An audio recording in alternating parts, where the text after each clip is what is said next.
Have you ever looked at a giant skyscraper or used a really complex app and just wondered, how did they even do that? How does something go from a simple idea to a finished reality? Well, it all comes down to a structured journey, a playbook that guides every single step.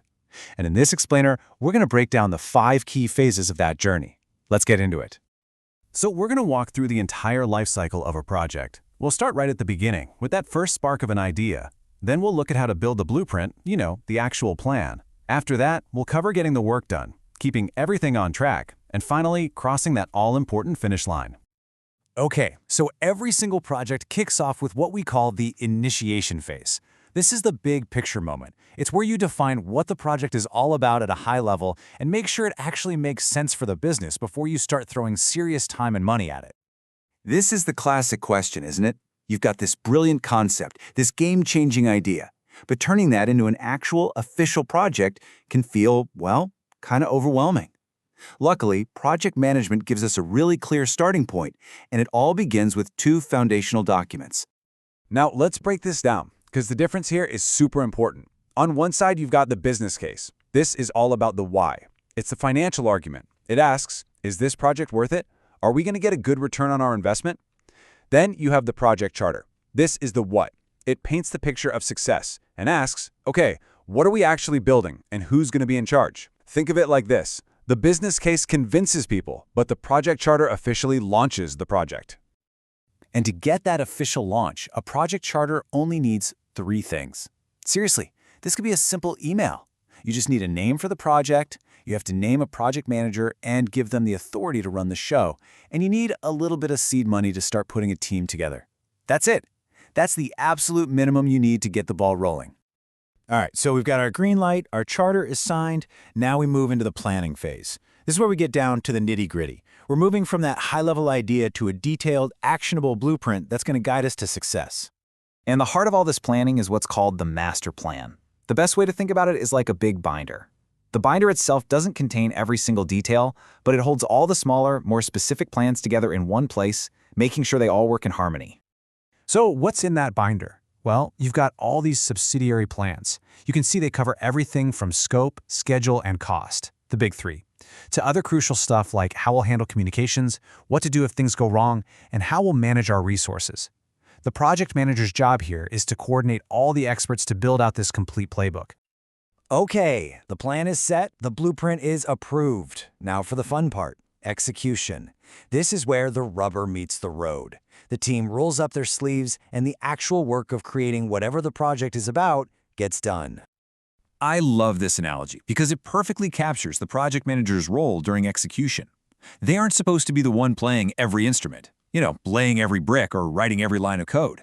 Their job is to be the conductor, directing the team and making sure everyone is working together in perfect harmony. And this table here really breaks down that division of labor. You can see the project manager is focused on the bigger picture, directing the team, handling communications, managing stakeholders. Meanwhile, the project team, these are your subject matter experts. They're the ones on the ground, doing the hands-on work, managing quality, and actually building the thing. Now check this out. This is a wild statistic. Some studies suggest that up to 90% of a project manager's job is just communication. Yep. 90%. That's how incredibly important it is during execution to keep the team, the stakeholders, and the sponsors all in the loop and on the same page. Let's be real. No project in the history of the world has ever gone exactly according to plan. It just doesn't happen. And that is why the monitoring and controlling phase is so critical. It actually runs at the same time as execution, and it's all about tracking our progress and making adjustments as we go. Here's a simple way to think about it. Monitoring is like checking the map on a road trip. You're just looking at your GPS and asking, where are we right now compared to where we plan to be? Controlling, on the other hand, is actually steering the ship. It's grabbing the wheel and taking corrective action to get back on course. You absolutely need both to get to your destination. And the main challenge in controlling any project is this thing called the triple constraint. It's a constant balancing act between the project's scope, time, and cost. You just can't change one of them without messing with the others. For example, if your client suddenly wants to add new features, that's a scope change. It's going to take more time, cost more money, or both. It's a constant juggle. So, we've built the thing, we've delivered the service, we're done, right? Well, not quite. The final phase, closing, is all about making sure we finish strong and formally wrap up every single project activity. So why is this so important? I mean, the work's done. Well, this phase is where you hand over the final product. You get formal sign-off from your client, and you make sure all the I's are dotted and T's are crossed. It prevents those projects that just seem to drag on forever and ensures everyone agrees it's officially complete.